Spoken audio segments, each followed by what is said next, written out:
सीजेपीच्या आंदोलनामुळे केंद्र सरकारला अखेर झुकावं लागलं। नीट पेपर फुटी प्रकरणात केंद्रीय शिक्षण मंत्री धर्मेंद्र प्रधानांना राजीनामा देणं भाग पडलं। मात्र हे आंदोलन हाताळण्यास सरकार कमी पडलं का? जे सीजेपीला जमलं ते विरोधकांना का जमलं नाही असा प्रश्न उपस्थित होतोय।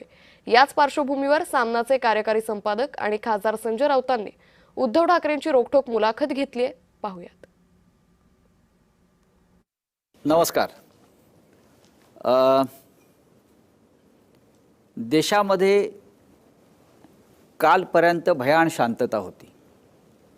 इतकी शांतता की या देशामध्ये जिवंतपण आहे की नाही असे एक वातावरण होतं, ज्याला आपण वादळापूर्वीची शांतता म्हणू शकता।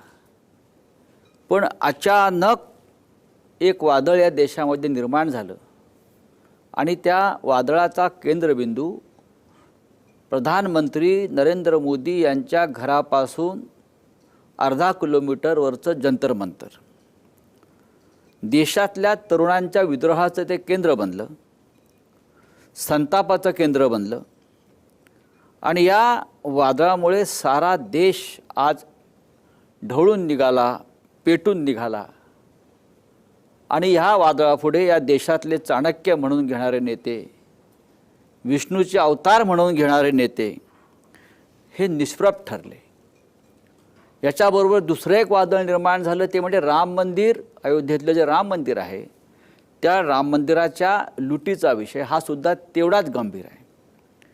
या दोन्ही विषयात ज्यांनी पहिल्या दिवसापासून सहभाग घेतला, सक्रिय राहिले, बळ दिलं या दोन्ही लढ्यांना, ते एकमेव नेते आज म्हणजे महाराष्ट्र राज्याचे माजी मुख्यमंत्री आणि शिवसेना पक्षप्रमुख उद्धव ठाकरे। शिवसेना पक्षप्रमुख उद्धव ठाकरे हे दिल्लीत होते। दिल्लीत जाऊन त्यांनी जंतर मंतरला आंदोलकांची भेट घेतली, जखमींची भेट घेतली आणि अत्यंत ते व्यथित झाले, संतापले। मी स्वतः पाहिलं।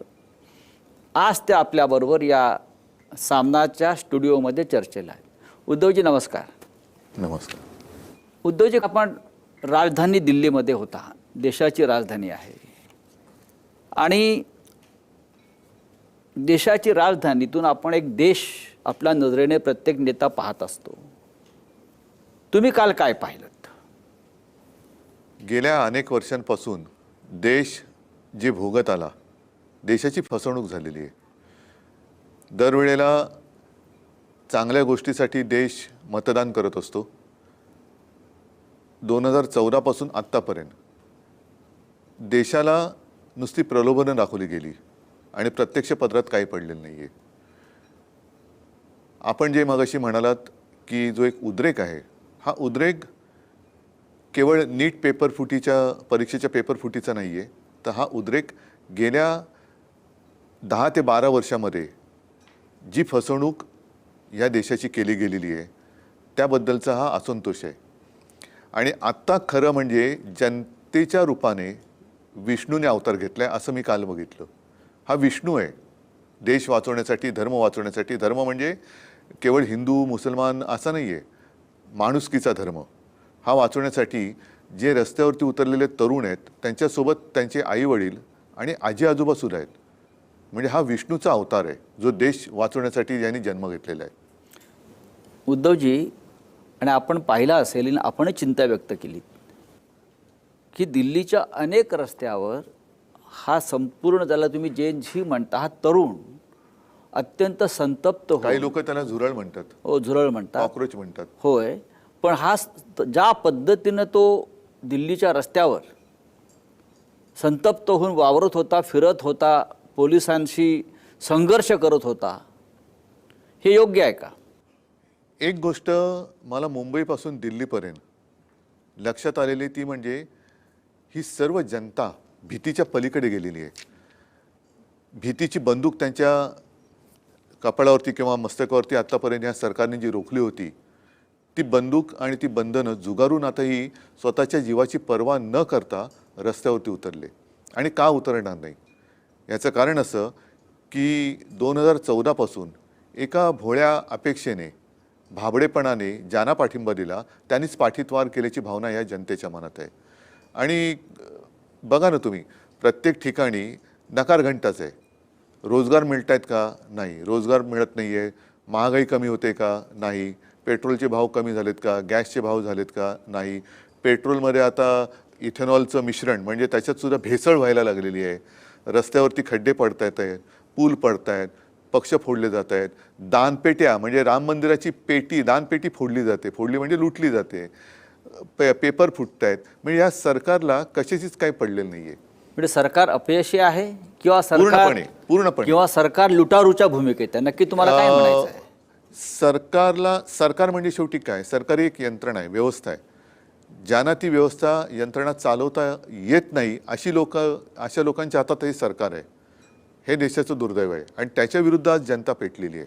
फक्त दिल्लीत नाही तर देशाच्या कानाकोपऱ्यामध्ये, खास करून तुम्ही मुंबईत सुरुवात केली. हो, अशा मी पहिल्या दिवसापासून यांच्या आपण पाठीवर आहे. पहिल्या दिवसापासून त्या आंदोलनात आहात.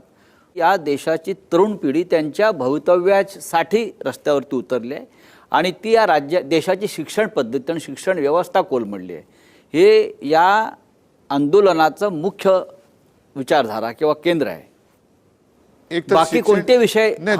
ह्याच्यामध्ये मी म्हटलं ना की ही मालिका आहे. पहिली गोष्ट म्हणजे मला व्यवस्थित शिक्षण मिळत नाही, इथून या तरुणांच्या रागाला सुरुवात झालेली आहे. जो शिकलाय सवरलाय त्याला नोकरी मिळत नाही, ही दुसरी गोष्ट.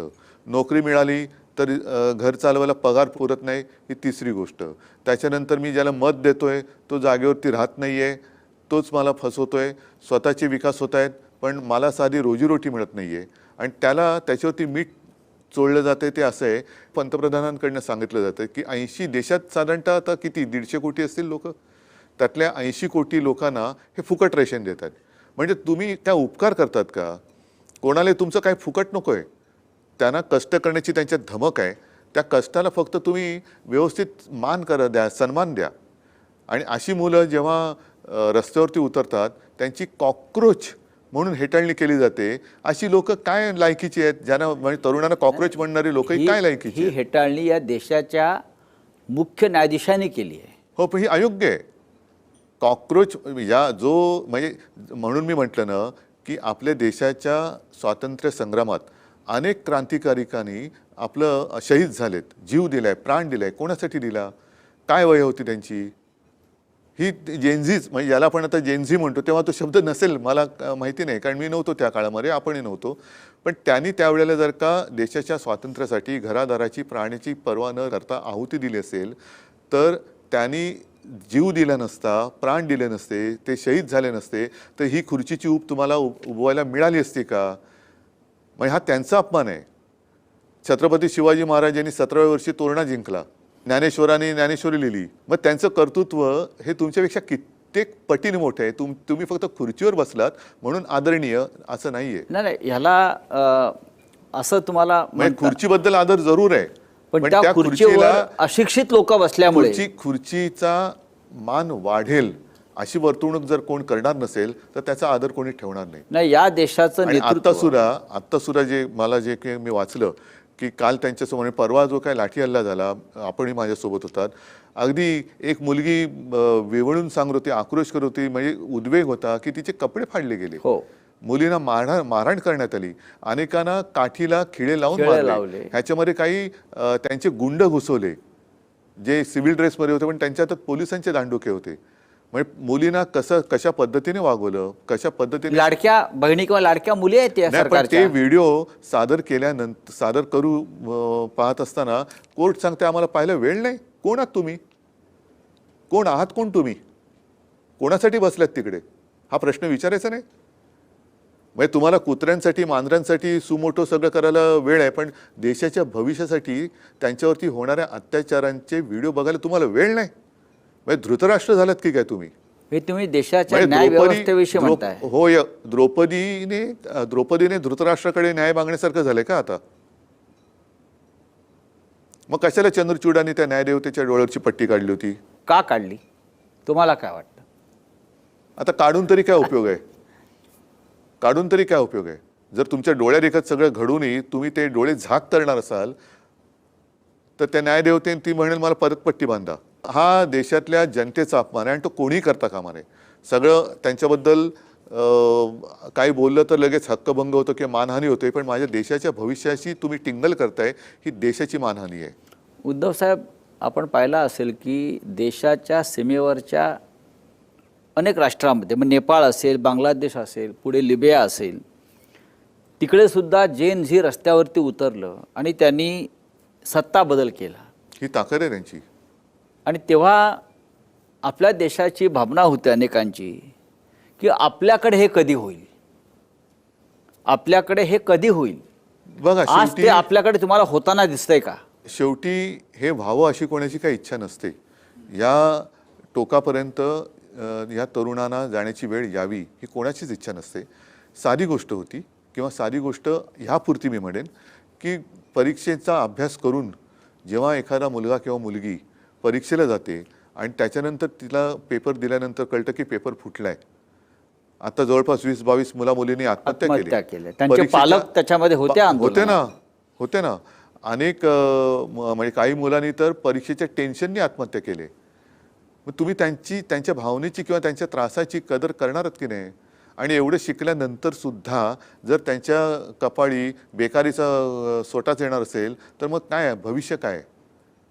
का ही मुलं रस्त्यावरती का उतरले? परीक्षा केंद्रात जाऊ इच्छिणारी मुलं रस्त्यावरती का उतरले? ह्याचा विचार कोण करणार? तुम्ही जेव्हा जंतर मंतरला पोहोचलात रात्री, पाऊस होता, तरीही लोक, तरुण मुलं असंख्य, म्हणजे मोठ्या संख्येनं, हजारोच्या संख्येनं तिकडे होती. तुम्ही भाषण केलं, तो एक समोरून प्रतिसाद देत होता. जंतर मंतरवरचं ते चित्र पाहून तुम्हाला काय वाटलं? दोन्ही गोष्टी आहेत. एक तर हृदय पिळवटून टाकणारं तो सगळा विषय आहे.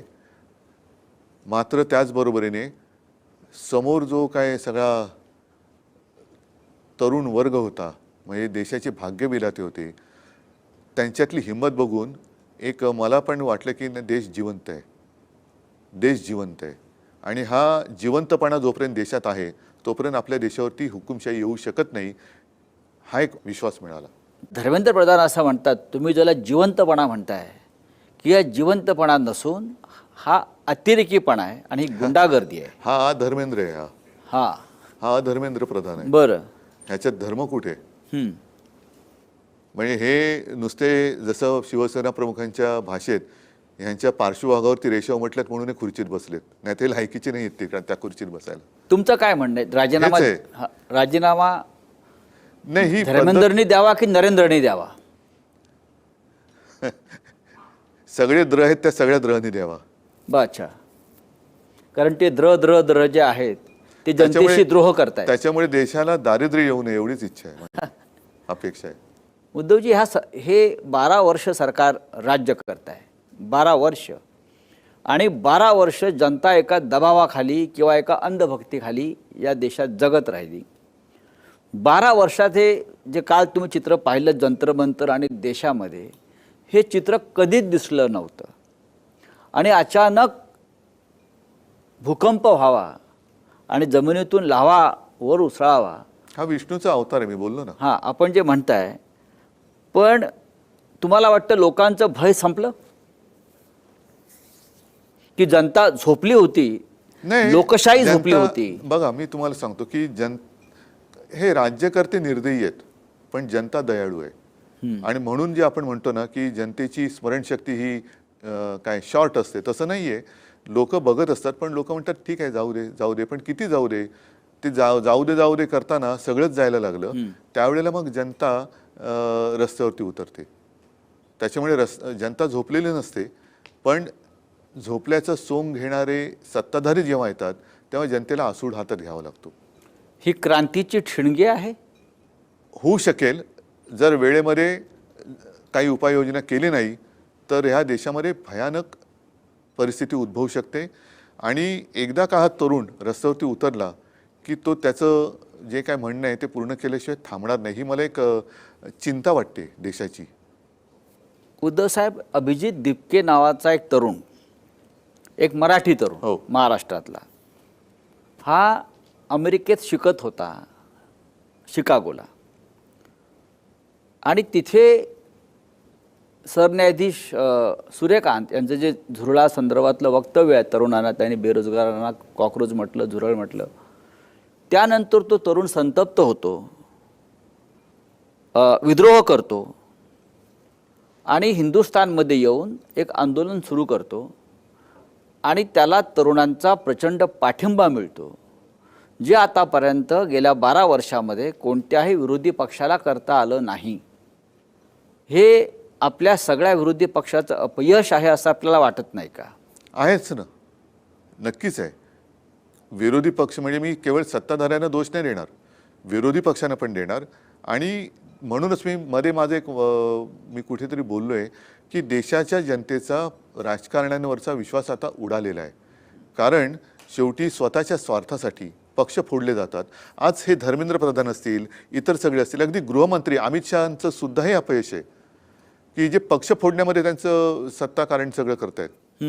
हेच जर का तुम्ही धर्मेंद्र प्रधानने नंतर मग सगळी मिलिटरीची यंत्रणा वापरली पेपर निर्णय आणण्यासाठी, हे पेपर फुटण्याच्या आधी का नाही वापरली? तुम्हाला काम दिले ना, लोकांनी निवडून दिले, निवडून दिल्यानंतर तुम्ही तुमच्या खात्याचं काम करा ना. तुम्ही तुमच्या खात्याचा दुरुपयोग पक्ष फोडण्यासाठी करताय. म्हणजे अगदी बंगालमध्ये सुद्धा CRPFचे जवान घुसून तुम्ही स्वतःच्या पक्षाला विजयी करून घेतलं. अशा वेळेला सगळ्यांवरचाच विश्वास उडालाय. म्हणजे जे सैन्य आजपर्यंत पाकिस्तान व्याप्त काश्मीरमध्ये आणि घुसवायला पाहिजे होतं, ते तुम्ही बंगालमध्ये घुसवताय निवडणूक जिंकायला, तिकडे दमदाटी करून निवडणूक जिंकताय. जे मणिपूरमध्ये घुसवायला पाहिजे होतं ते तुम्ही बंगालमध्ये घुसवताय. जे मणिपूरमध्ये त्यांनी शांतता निर्माण करण्यासाठी वापरायला पाहिजे ती शक्ती, ती आज आमच्या तरुणांवरती, मुलींवरती लाठ्या काठ्या आणि अगदी निर्दयीपणाने अश्रुधूर वापरण्यासाठी तुम्ही सोडण्यासाठी करताय. आणि त्याच्यावरती प्रश्न विचारायला गेल्यानंतर देशद्रोही ठरवलं जाते. त्याच्यामुळे आता तुम्ही कोणाकोणाला देशद्रोही ठरवणार? तुमच्या घरातली मुलं पण तिकडे गेलेत. नाही, त्या तरुणांना सुद्धा देशद्रोहीच ठरवलेला आहे. हो, कारण त्याच्यामध्ये पाकिस्तानचा हात आहे, चीनचा हात आहे, मग असं सांगितलं जात आहे. मग हे आता व्हिडिओ आलेले आहेत की जे सिव्हिल ड्रेसमध्ये, नागरी वेशामध्ये हे गुंड दिसत आहेत. हे गुंड कोणाचे आहेत? भाजपचे आहेत, RSSचे आहेत का पाकिस्तानवरून आणले आहेत? आणि त्यांचे फोटो मी तिकडे जाहीर ह्याच्यात बोललो जंतर मंतरवरती की ते फोटो सोशल मीडियावरती करा प्रसारित आणि वॉन्टेड म्हणून करा. हे वॉन्टेड, हे गुंड आहेत, हे गुंड आहेत. आणि हे गुंड आहेत, हे उद्या सरकार बदलल्यानंतर यांना सोडायचं नाही. यांना यांची सजा मिळाली पाहिजे. जे मोदी म्हणालेत की जे अपराधी आहेत त्यांना सोडणार नाहीत, पहिले ह्या गुंडांना अटका करा. पोलीस ज्यांच्या नेम प्लेट नाही आहेत, मग हे कोण आहेत? मग त्यांना तुम्ही नाटक कंपनीचे कपडे घालून हातात दंडा देऊन पोलीस बनवले का तुम्ही? नाही, अशा वेळेला सरकारचं एक धोरण कायम राहिलं, मग ते नरेंद्र मोदी असतील किंवा अमित शहा असतील किंवा भारतीय जनता पक्ष संपूर्ण असेल, ते विरोधी पक्षाला विकत घेतात, आमदार खासदार फोडतात, सरकारं विकत घेतात, निवडणुका विकत घेतात, मतं विकत घेतात, जय पराजय विकत घेतात. या देशामध्ये विरोधी पक्ष कोणता असावा किंवा नेता कोण असावा हे ते ठरवायला लागले. अशा वेळेला एवढा ताकदीचं सरकार असताना ते हे आंदोलन का संपवू शकलं नाहीत? त्यांची ताकद कुठे गेली? म्हणूनच म्हटलं की हा विष्णूचा अवतार आहे, हा रामाचा अवतार आहे. हे आंदोलन विकत नाही घेऊ शकले. आणि हे या निर्दयी रावण रूपी सरकारचा किंवा सरकार रूपी रावणाचा वध केल्याशिवाय आता हे थांबणार नाही. हा विष्णूचा अवतार. आणि जो आरोप केला जातो सातत्यानं की याच्यामध्ये परकीय हात आहे, तुम्हाला वाटतंय का? मला असं वाटतं की आता सरकारमध्ये परकीय हात आहे का, की जो आपल्या मुलांवरती लाठ्या चालवतोय, अश्रुधूर सोडतोय, ह्याच्यात म्हणजे आपलं सरकार कोण चालवतोय हाच आता एक संशोधनाचा विषय आहे. कोण चालवत आहे? नाही, हा संशोधनाचा विषय आहे. मी तुम्हाला अजून एक प्रश्न विचारतो की गेल्या काही काळापासून भारतीय जनता पक्षाचा IT सेल ही एक फार मोठी ताकद होती, पण ह्या झीनं जंतर मंतरच्या हा IT सेल उद्ध्वस्त वाट लावून टाकली त्यांची. कारण ज्या पद्धतीची सक्रियता किंवा ज्याला आपण क्रिएटिव्हिटी म्हणतो ती जर तुम्ही पाहिलीत तर त्या मुलांच्या बुद्धीची तुम्हाला अक्षरशः अभिमान वाटतो. नाही, हा लढा तुम्हाला सांगू का, अंधभक्त विरुद्ध देशभक्त असा आहे. अंधभक्त विरुद्ध देशभक्त असा हा लढा आहे. म्हणजे लहान मुली घोषणा देत होत्या. हो. काय घोषणा देत होत्या? आपण मोदींच्या 56 इंचाच्या छातीची नेहमी आपण टीका केली. पण त्या लहान मुलांची घोषणा होती 4, आया आया छप्पन दिन का बंदर, बाल नरेंद्र बाल नरेंद्र. आणि या घोषणा लोकप्रिय झाल्या, सर्वत्र व्हायरल झाल्या. कोणी गाणी म्हणताय, कोणी तिथे नाटक करताय, कोणी भाषण करताय, कोणी कविता नाही, करताय. लोकांना आता बंदुकीची भीती नाही राहिली, तुरुंगवासाची भीती नाही राहिली. आणि हे खूप कौतुकास्पद पण आहे आणि त्याचबरोबरीने सत्ताधाऱ्यांच्या दृष्टीने धोकादायक आणि भीतीदायक आहे. आपल्या देशातल्या लोकशाहीची प्रकृती सध्या कशी आहे? लोकशाहीला मला असं वाटतं या आंदोलनाने आता ऑक्सिजन मिळालेलं आहे. जी मरणप्राय झाली होती तिला आता ऑक्सिजन मिळालेलं आहे. कारण कोणाकडेच दाद मागून जर का न्याय मिळणार नसेल आणि द्रौपदीचं वस्त्रहरण होताना धृतराष्ट्र काही हलणार नसेल तर मग ती कोणी कविता लिहिली ना, सुनो द्रौपदी शस्त्र उठा लो, शस्त्र अब उठा. गोविंद ना आएंगे. पण ही जर लोकशाहीची प्रकृती जर आता सुधारत असेल तर ही लोकशाही पुन्हा ताठकण्यानं उभं राहण्यासाठी या देशातल्या संपूर्णपणे उद्ध्वस्त केलेल्या संविधानिक संस्था आहेत, न्यायालयं असतील, निवडणूक आयोग असेल किंवा गव्हर्नर्स असतील, लोकसभा, राज्यसभा, ह्यांच्या बळावर लोकशाही ही सुदृढ राहते. या सगळ्या संस्था आज ज्या मृतावस्थेत पडलेल्या किंवा गुलाम झालेल्या आहेत त्यांचं काय करणार? काही मृतावस्थेत आहेत पण काही दबावाखाली आहेत. हा दबाव एकदा जर का संपला की मला असं वाटतं त्यांना परत नवीन कोंब फुटतील. कारण ह्या गोष्टी होतात, हा निसर्गाचा नियम आहे की पानं झडतात, पानं नव्याने येतात, तर नवीन कोंब येतील. लोकशाही काय मरणार नाही देशातली. जंतर मंतरचे सगळ्यात मोठे पडसाद महाराष्ट्रात उमटले आणि ते शिवसेनेनं सगळ्यात आधी त्याच्यावरती एक भूमिका घेतली. तुम्ही किंवा आदित्य ठाकरे ह्याने नुसती भूमिका घेतली नाही तर आपण शिवाई पार्वण शिवतीर्थावरती जो एक विराट असा तरुणांचा एक मेळावा घेतलात आणि त्याच्यामध्ये ज्या आपल्या भूमिका मांडल्यात त्याच्यामुळे अख्ख्या महाराष्ट्राच्या कानाकोपऱ्यामध्ये आता हे पडसाद उमटू लागलेले आहेत. तुम्हाला असं का वाटलं की आपण तात्काळ या तरुणांच्या आंदोलनाला पाठिंबा दिला पाहिजे? शिवसेना ही तरुणांचीच संघटना आहे आणि शिवसेनेचा जन्मच मुळात बाळासाहेबांनी इथल्या भूमिपुत्रांच्या न्याय हक्कासाठी तो दिला. जर तरुणांसाठी ही संघटना लढणार नसेल तर तरुणांसाठी दुसरं कोण लढणार? आणि काय चूक आहे त्यांचं? एक अभिजित दिपके तो तिकडे होता ना, व्यवस्थित होता, शिकत होता, तो शिकून करायची तिकडे नोकरी पकडून राहिलाही असता. त्याला काय गरज होती हा विषय उचलण्याची? बरं, विषय उचलला तो उचलला तिकडनं, पण तो म्हणजे उंटावरनं शेळ्या हाकू शकला असता. तो ते सोडून इकडे आला. आल्यानंतर आज अनेक तिकडे असंख्य तरुण मुलं मुली हे घरदार सोडून कित्येक दिवस, जवळपास आता महिना झाला, हे तिकडे आहेत आणि रोज गर्दी वाढते. आणि ही मुलं जर का स्वतःच्या न्याय हक्कासाठी आवाज उठवत असतील तर त्यांना आपण बळ देणं हे कर्तव्य मानलं पाहिजे आणि सगळ्यांनी त्यांच्या मागे उभं राहिलं पाहिजे, सोबत उभं राहिलं पाहिजे. या आंदोलनामध्ये महाराष्ट्रात तुम्ही स्वतंत्रपणे करता की तुमच्याबरोबर तुमचे इतर सुद्धा? नाही, आत्ताच मी राजाकडे होतो. आम्ही म्हणजे शिवसेना आणि मनसे तर एकत्र आहोतच. काल माझं राहुलजींबरोबर बोलणं झालं. त्याच्यानंतर त्यांचे प्रदेशाध्यक्ष सुद्धा बोलले की आम्ही सुद्धा तुमच्या सोबत आहोत.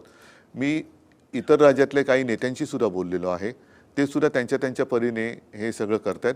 मात्र आता ह्या तरुणांना दिशा दाखवण्याची गरज आहे, नेतृत्व करण्याची गरज नाही. आता ह्यांना हे उतरलेत रस्त्यात. फक्त त्यांनी त्यांच्याकडनं वेडवाकडं काही होऊ नये असं जर का वाटत असेल तर सरकारने सुद्धा वेडवाकडं पाऊल उचलता कामा नये. पण सरकारला पूर्ण आत्मविश्वास आहे. कारण शेवटी ते आजही चर्चेला तयार असतील तर सरकारने त्यांच्याबरोबर चर्चा केली पाहिजे. पाकिस्तान बरोबर चर्चेचे दरवाजे खुले ठेवा सांगणारे RSS ह्या आंदोलनात गप्प काय का सांगत नाही की या मुलांसोबत जाऊन चर्चा करा? पाकिस्तान बरोबर चर्चेचे दरवाजे उघडे ठेवले पाहिजेत. आम्ही म्हणजे हिटलर नाही, तर मग पाकिस्तान बरोबर तुम्ही हिटलर नसाल तर मुलांबरोबर हिटलरची भूमिका का करताय? हो, पण सरकार आजही या आत्मविश्वासात आहे किंवा आपल्या भाषेमध्ये मस्तीत किंवा माजात आहे की आम्ही हे मुलांचं आंदोलन सहज चिरडून टाकू, त्याच्यावेळी आम्ही चर्चा करणार नाही. याच्याविषयी आपलं काय म्हणणं आहे? त्याने आजूबाजूला बघायला पाहिजे. ज्या शेख हसीनाना त्याने आश्रय दिलाय त्यांना विचारा की बाबा तुम्ही का नाही चिरडू शकला ते आंदोलन. नेपाळचे जे पंतप्रधान आता कुठे पळालेत नाही पळाले असतील तिकडे त्यांना विचार तुम्ही का नाही चिरडू शकलात. कारण देश म्हणजे दगडधोंडे नाही तो, देश म्हणजे देशातली जनता. आणि ती जनता लोकशाहीमध्ये जसं जनता मत देते तर मत देण्याचे आणि मत व्यक्त करण्याचे जनतेला प्रकार माहिती आहेत. सोनम वांगचूक हे आंदोलनाचे नेते आहेत. सरकारनं त्यांना जबरदस्तीनं इस्पितळात घेऊन गेले. त्यांचं असं म्हणणं आहे की हा देशाच्या दुसऱ्या स्वातंत्र्याचा लढा आहे. हे आपल्याला मान्य आहे का? असं आहे की पहिलं स्वातंत्र्य दुसरं स्वातंत्र्य असं करण्यापेक्षा मी म्हणेन हा स्वातंत्र्य टिकवण्याचा लढा आहे. आपण स्वतंत्रच आहोत, पण ह्या स्वातंत्र्यावरती जर कोणी कब्जा करण्याचा प्रयत्न करत असेल तर ते पाश आवडले जाण्याच्या आधी तोडणं, म्हणून हे स्वातंत्र्य ही टिकवण्याची लढाई आहे. हे जरी आपण टिकवत असाल तरी आपण एक प्रमुख राजकीय पक्षाचे प्रमुख आहात आणि प्रत्येक आंदोलनामध्ये प्रत्येक राजकीय पक्ष, मग विरोधी पक्ष, मग राहुल गांधी असतील, अखिलेश यादव असतील, ते राजकारणाचा विचार नक्कीच करतात याचे पुढले परिणाम काय होतील. हे आंदोलन सुरू असताना तुमच्यासमोर निवडणुकांचा विचार आहे का? कारण लोकसभा असतील, विधानसभा असतील, अजून 2.5 वर्ष आहेत. 2.5 वर्ष या आंदोलनाची धग तुम्ही टिकवू शकाल? पण तोपर्यंत मग अशी मुलं जाताना बघत बसायचं, पेपर फुटताना बघत बसायचं, मुलांचे आयुष्य उद्ध्वस्त होताना बघत बसायचं. 2.5 वर्ष तुम्ही काय करणार आहात? समजा उद्या सरकारनं आंदोलन थंड केलं, हे करू देत. उद्या नरेंद्र मोदी एखाद्या मंदिरात जातील, तपाला बसतील, तपश्चर्या करतील, बाहेरून म्हणतील मी प्रायश्चित घेतलं, आणि परत अंधभक्त टाळ वाजवायला लागतील. नाही, आता म्हणून म्हटलं ना की शेवटी आपण कशासाठी जगतो हा विचार जनतेने केला पाहिजे.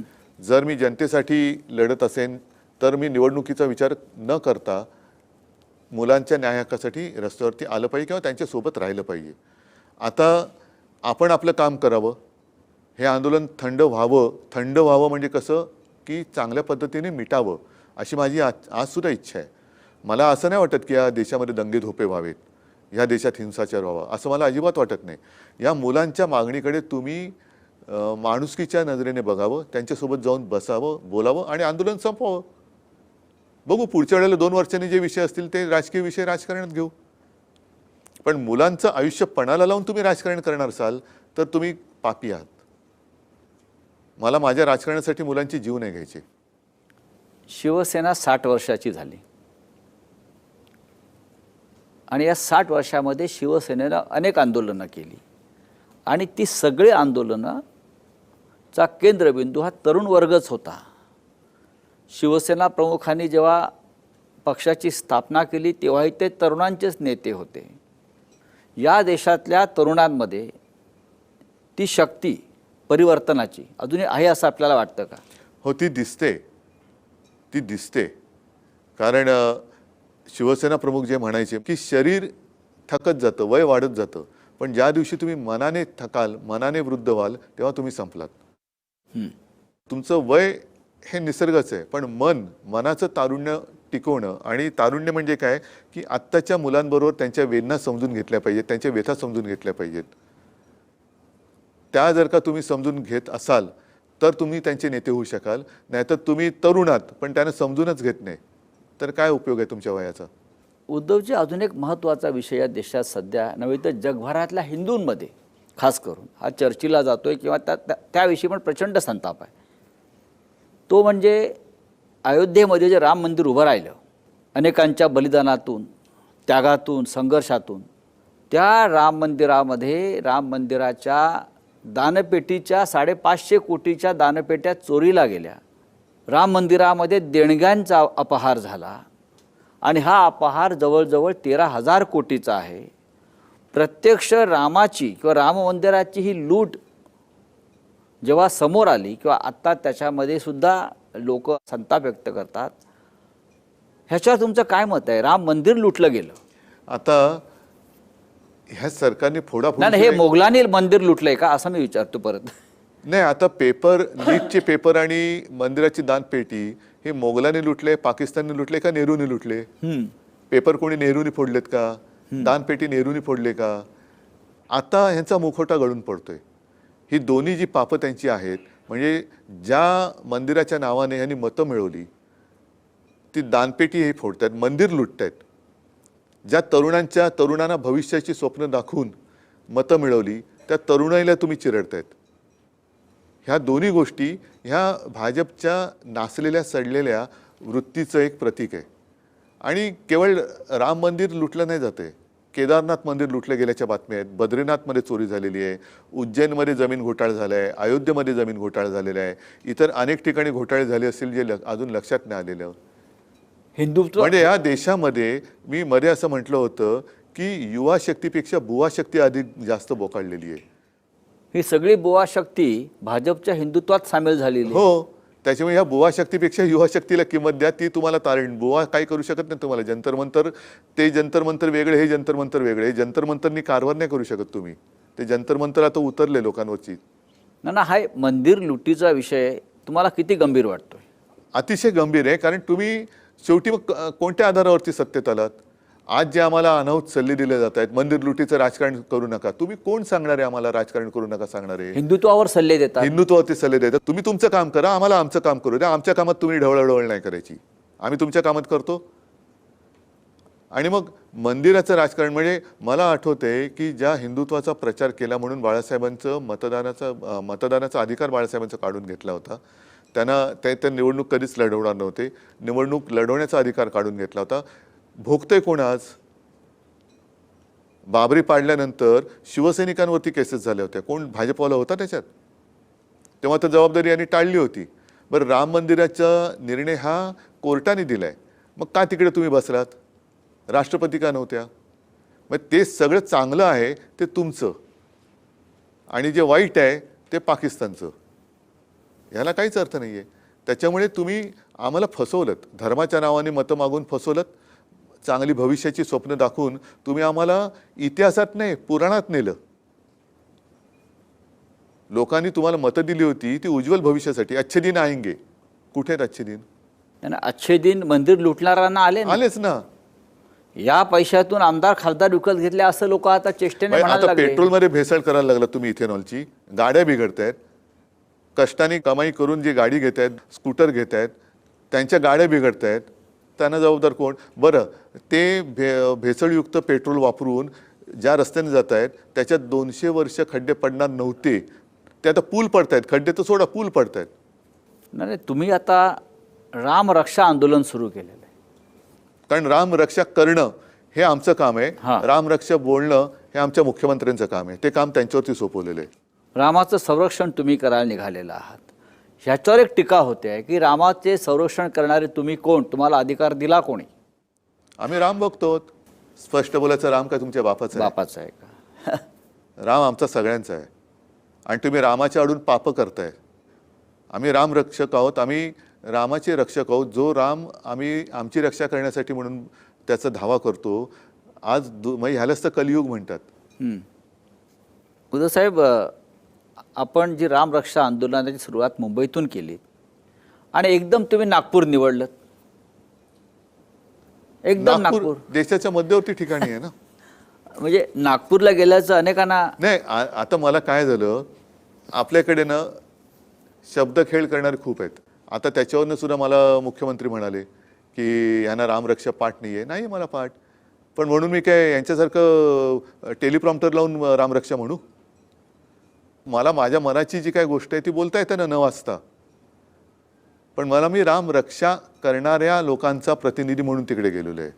आश्चर्यकारकरित्या या राम मंदिर लुटीचा विषय काँग्रेस पक्षानं उचलून धरला, समाजवादी पक्षानं उचलून धरला, इतर सुद्धा अनेक राजकीय पक्षांनी या विषयाला महत्त्व दिलं आहे राष्ट्रीय स्तरावर. हा एक तुम्हाला बदल दिसतोय का विचारसरणीत होत असलेला? हळूहळू लोक असेल, माझ्या विचारात तर काय बदल नाही झालेला.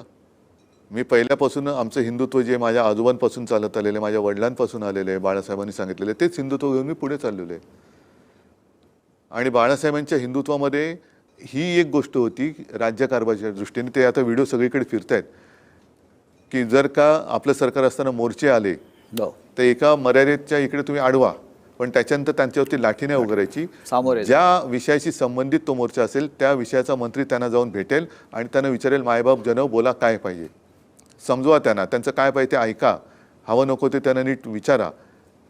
हे आमचं हिंदुत्व आहे. तिकडे राम मंदिराच्या दानपेट्या लुटल्या, मतपेट्या लुटल्या. दानपेट्या लुटल्या, नाही, इतर निवडणुकीत मतपेट्या लुटल्या. पेट्याही लुटल्याच, म्हणजे सगळंच लुटलं. आणि महाराष्ट्रात आपल्या 6 खासदारांवरती दरोडा पडला. याकडे तुम्ही कसं पाहता?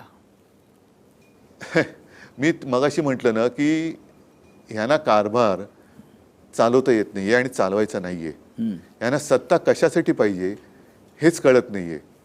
सत्ता कशासाठी एवढी संपूर्ण, म्हणजे तुम्ही सत्तांध आहात, सत्ता मिळवण्यासाठी निवडणूक लढणं राजकारणामध्ये आहेच, त्याच्यात काही गैर नाहीये.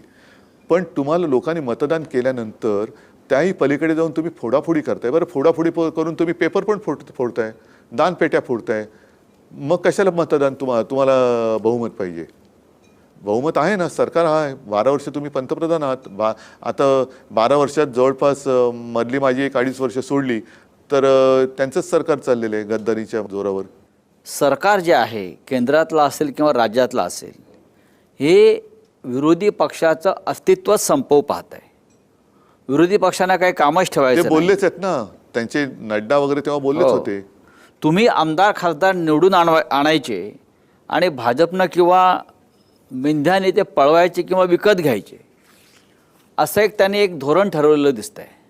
ते जरी असलं, म्हणूनच मी मगाशी म्हटलं ना, आपला जो प्रश्न होता की राजकीय पक्षांवरचा लोकांचा विश्वास उडालाय का, तर लोकांना यांना धडा शिकवायचा आहे की तुम्ही फोडून काय फोडाल. आम्ही तुमच्या विरोधात मतदान करून दिलेले आमदार, नगरसेवक, खासदार फोडत असाल तर आम्ही तुम्हाला पूर्णपणे बदलून टाकतो, उखडून टाकतो देशातून तुम्हाला. म्हणून या एका निश्चयाने लोक जनता रस्त्यावरती उतरले. कारण हे जे तुमचे विरोधक काय टीका करतात तुमच्यावर, की ठाकरेंना त्यांचे खासदार सांभाळता येत नाहीत.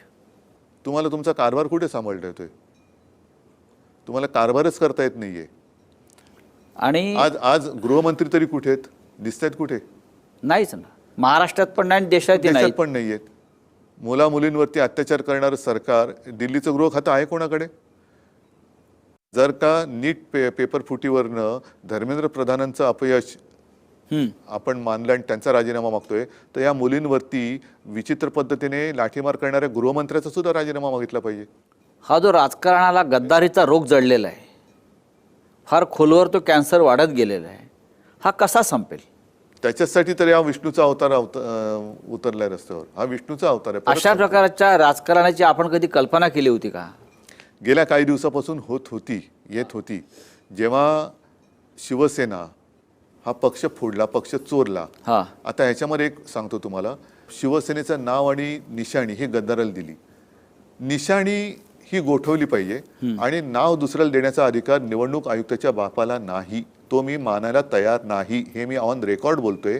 कारण शिवसेना हे नाव माझ्या वडिलांनी दिलेलं आहे. ते बदलण्याचा अधिकार ह्या देशात कोणालाही नाही आणि तो मी ऐकणारच नाही, मानणारच नाही. तेव्हा शिवसेना ही शिवसेनाच आहे. ती दुसरी आहे ती शहासेना आहे.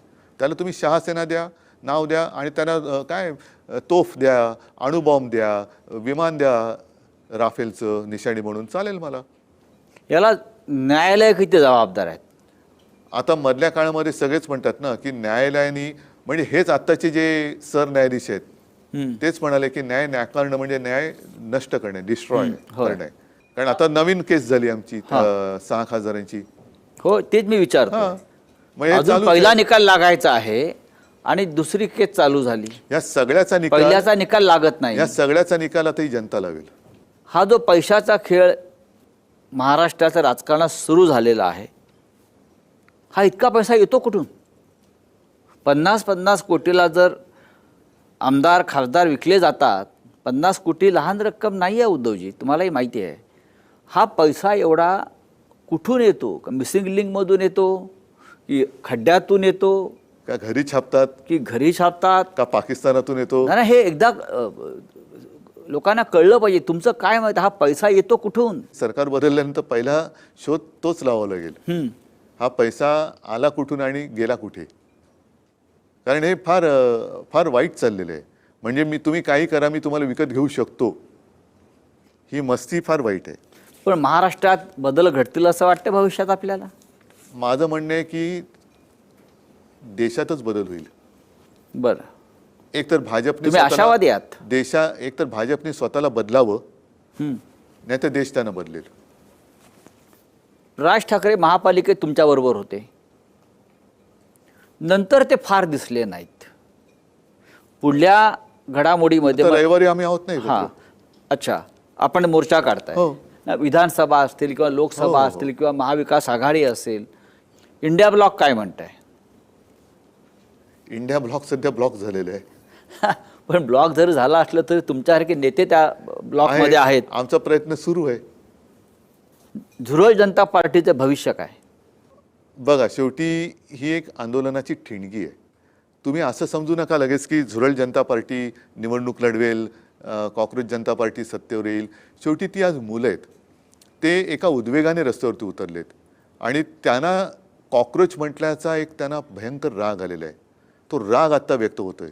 लगेच त्यांनी ते देशात काय राज्य करतील, काय करतील, हा पुढचा विषय आहे. ते त्यांना ठरवू द्या. पण आत्ता मला असं वाटतं की आपण सगळ्यांनी यांच्यासोबत राहणं गरजेचं आहे. नाहीतर हे जे बसलेत, ज्यांना मी माझ्या रविवारच्या भाषणात सत्तेला चिकटलेल्या गोचिड आणि लोकशाहीचं रक्त पिणाऱ्या गोचिडी म्हणतोय, हे सगळं रक्त शोषून घेतील आणि मग आपल्याला कोण वाचवणार नाही. शिवसेनेच्या राजकारणाची पुढली दिशा काय आहे? पुढली दिशा जे आहे त्याच दिशेने वाटचाल करणं, न थकता न थांबता. कार्यक्रम काय आहे? तरुणांच्या मागे उभं राहत आलेलो आहे आणि जसजसे विषय येतील तसतसं योग्य अयोग्य करत त्यांच्या सोबत राहणं. नुकताच तुम्ही 6 जिल्ह्यांचा दौरा केलात आणि तो फार मोठा दौरा होता. तुम्ही नागपुरात सुद्धा जाऊन आलात. हो, तुम्ही दिल्लीत काल जाऊन आलात आणि जंतर मंतरच्या हजारो आंदोलकांना भेटलात. मला जिथे जिथे जाणं आवश्यक वाटेल तिथे मी जाणार, लोकांना भेटणार, मी जाणार. रामरक्षा आंदोलन चालूच राहणार? रामरक्षा आंदोलन चालूच राहणार. याचं कारण असं की कदाचित मला अशी आता भीती वाटते की ह्या प्रकरणाचा एक काय खोटा तपास केला जाईल. काही जणांना उगाचच लटकवलं जाईल, बाकीच्यांना क्लीन चिट देऊन ह्या विषयावरती पांघरून टाकण्याचा प्रकार होईल आणि पुन्हा त्या पांघरुणाखालनं चोऱ्या चालू राहतील. तर तिकडे पूर्ण पारदर्शकपणाने तपास तर झाला पाहिजे, पण पुढची जी काही सिस्टीम ज्याला म्हणतो ती पारदर्शक असली पाहिजे. म्हणजे आणि म्हणून माझा एक असा विचार आहे, आता ते सगळ्यांनी मान्य करणं, ज्यांचं नाव घेतो त्यांना पण ते मान्य असलं पाहिजे की हा सगळा मंदिर लुटीचा तपास हा निवृत्त न्यायमूर्ती अभय ओक यांच्या माध्यमातून आपण बोललात त्या आधी, कारण ते अत्यंत जाहीरपणे. निपक्षपातीपणाने याचा तपास आणि न्यायनिवाडा करू शकतील असं मला वाटतं. आता हा विषय त्यांचा आहे आणि ज्यांच्या हातात सत्ता आहे त्यांचा आहे. आपण हिंदुत्वाचे चौकीदार म्हणून काम करू इच्छिता असं मला वाटतंय. नाही, इकडे चौकीदार कोणी नाही आहे. कारण आता तो चौकीदार हा शब्द फार बदनाम झालेला आहे. कारण तिकडे राम मंदिरामध्ये सुद्धा चौकीदार असताना सुद्धा चोऱ्या झाल्यात. त्याच्यामुळे बाबा मी जसा आहे, मी देशभक्त हिंदू आहे, त्याच्यामुळे मी आहे तसंच मला राहू द्या. बोलण्यासारखं खूप काही आहे, पण माझं सगळ्यांना एक आवाहन आहे की आत्ताच आपण जागे झाला असाल तर ह्या तरुणांच्या पाठीशी उभे राहा. कारण हे आपल्या देशाचं भविष्य आहे. आत्ता जर का तुम्ही शांत राहिलात तर उद्या तुम्ही जगू शकत नाही. म्हणून आपण जिथे कुठे असाल, जे जे काय करता येणं शक्य असेल ते या देशासाठी जरूर करा. एवढंच माझं जिथे सगळ्यांना. आहात तेथून लढा. तिथून लढा, पक्षाच्या पलीकडे जाऊन, धर्माच्या पलीकडे जाऊन देशासाठी लढा. धन्यवाद. जय हिंद, जय हिंद, जय महाराष्ट्र.